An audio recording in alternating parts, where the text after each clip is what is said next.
And if you don't know what that is, it's just kind of a spiritual path that doesn't follow any particular creed, but we have 7 principles, and I also refer to those principles. So preceding the essay, which is called You're Wrong, is a quote from a Julian Quinn book, which says, "I do love it when I am right," Hyacinth said triumphantly, "which is fortunate, since I so often am." So this is called You're Wrong. Of course, there are times when I'm wrong about something. But here's the thing.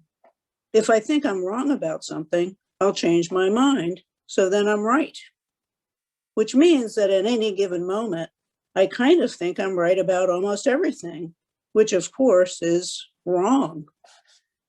What I wonder about is, at what point does a person realize they may be wrong? Is it when something comes to their attention more than 5 times? More than 3? Only once? That seems a bit hasty. And where's the balance? It seems unnatural to go around thinking you're right about everything, just as it clearly seems pompous to go around thinking, to think you're wrong about everything, just as it's clearly pompous to go around thinking you're right about everything. Maybe just split it 50-50 and call it a day. Maybe what's wrong is that we even think in terms of right and wrong. Wouldn't it be better when discussing the facts to say something like, "My current understanding is this"? That might be a good approach, even in those situations where you know you are absolutely 100% correct. Here's an example.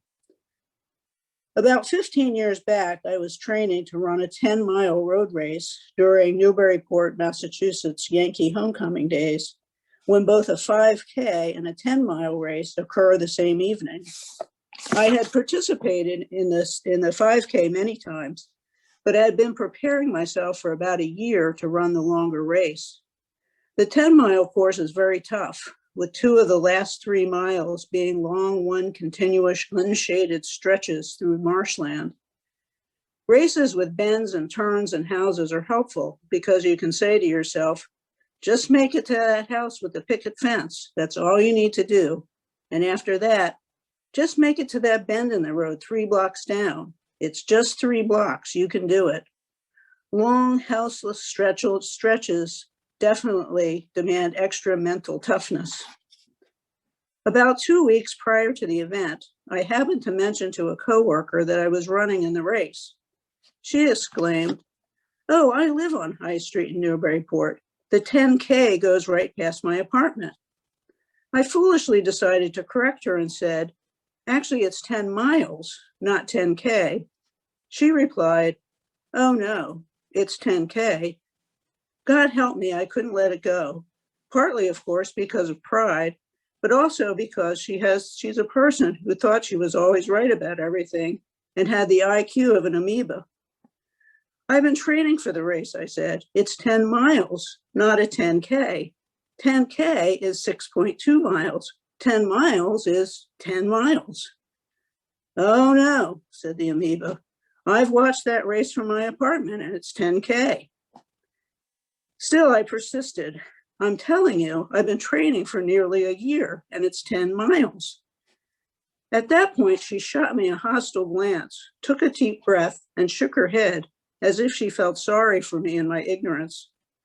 And so it was that all of my Unitarian Universalist values were totally compromised by thoughts of inflicting serious bodily harm, which would, as I sat there contemplating which form of bodily harm would give the most pleasure, I realized this was one of those no-win arguments, and that engaging further would cast doubts about my own intelligence. Step away from the amoeba, I told myself. Obviously not quite ready to embrace the concept of the inherent worth and dignity of every person.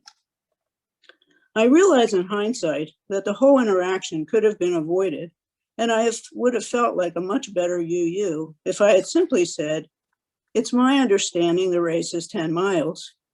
She would have probably just shrugged her shoulders and walked away, knowing that I was mistaken. I would have walked away knowing she was mistaken. And so the world would return to its usual state of affairs, with all of us walking around thinking we're right." That's it.